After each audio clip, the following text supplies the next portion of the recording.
Video में हम कुछ प्रॉब्लम्स रिलेटेड टू परसेंटेज क्या क्या है वो देखेंगे।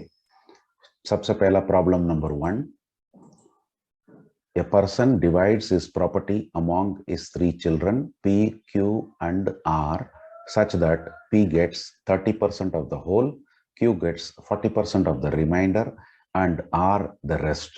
If R gets a property worth rupees 8,400, then find the value of the whole property and those got by P and Q. अब इसका सॉल्यूशन कैसे करना है, सॉल्व कैसे करना वो देखेंगे। सबसे पहला हम जो होल प्रॉपर्टी का जो वैल्यू है उसको हम x मान करके चलते हैं। तो P शेयर जो दे रखा है 30% बोल करके, तो इसका मतलब वो हो गया 0.3 टाइम्स x। तो ये P को शेयर देने के बाद में जो बैलेंस है रिमाइंडर वो हो जाता है 0.7 टाइम्स x माइनस 0.3x जो 0.7x हो जाता है। Q का जो शेयर है वो दिया हुआ है 40% ऑफ द रिमाइंडर, मतलब 0.4 टाइम्स 0.7 टाइम्स x, तो वो निकलता है हमें 0.28x। R की शेयर जो है बैलेंस है, मतलब रेस्ट है। रेस्ट बोले तो x minus 0.3x minus 0.28x, उन सबको सब्ट्रैक्ट करने से हमें मिलता है 0.42 टाइम्स x।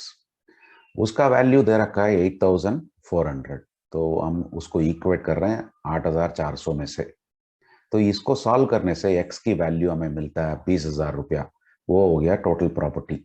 अब हम P की प्रॉपर्टी का वैल्यू और Q की प्रॉपर्टी का वैल्यू उन रेलेवेंट फार्मूला में सब्स्टिट्यूट करने से मिल जाता है।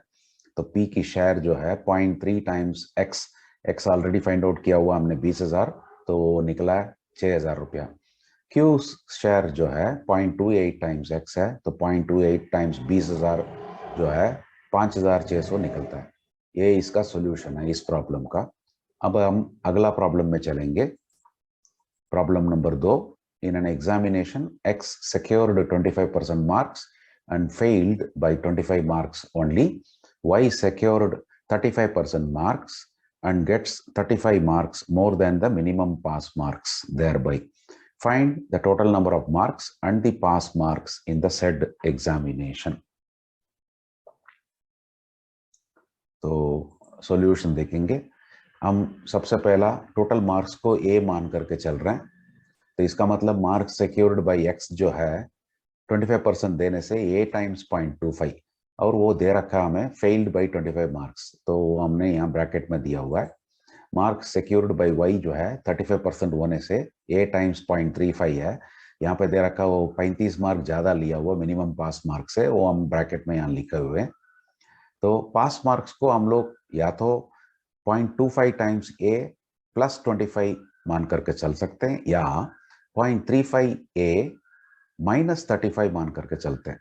तो इन दोनों इक्वेशन को इक्वेट कर करके इसको सॉल्व करने से हमें a की वैल्यू मिलता है 600, तो मतलब टोटल मार्क्स जो है 600 हो जाता है।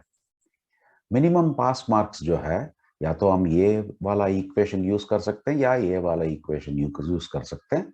तो 0.25 हम पहला वाला यूज करने से 0.25 टाइम्स 600 प्लस 25 हमें मिलता है 175 मार्क। तो यही इसका सोल्यूशन है प्रॉब्लम 2 का। अब अगला प्रॉब्लम में हम चलेंगे।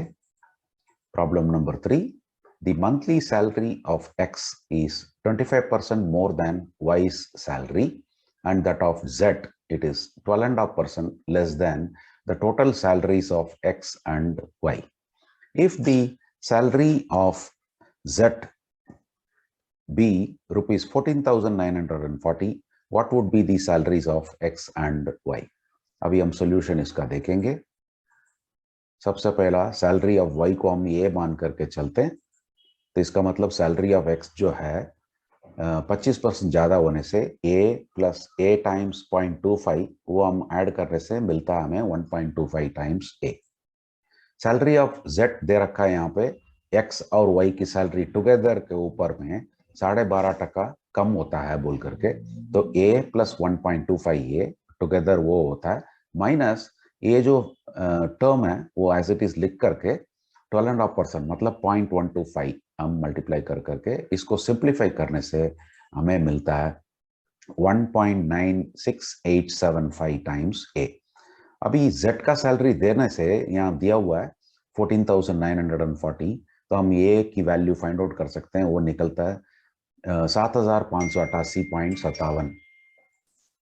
तो देयरफॉर सैलरी ऑफ वाई जो है 7589, इसको राउंड ऑफ कर करके यहाँ पे लिखा हुआ है। सैलरी ऑफ एक्स जो है 1.25 टाइम्स ए, तो 1.25 टाइम्स ए वाला फिगर देने से हमें मिलता है 9,486। ये इसका सोल्यूशन है।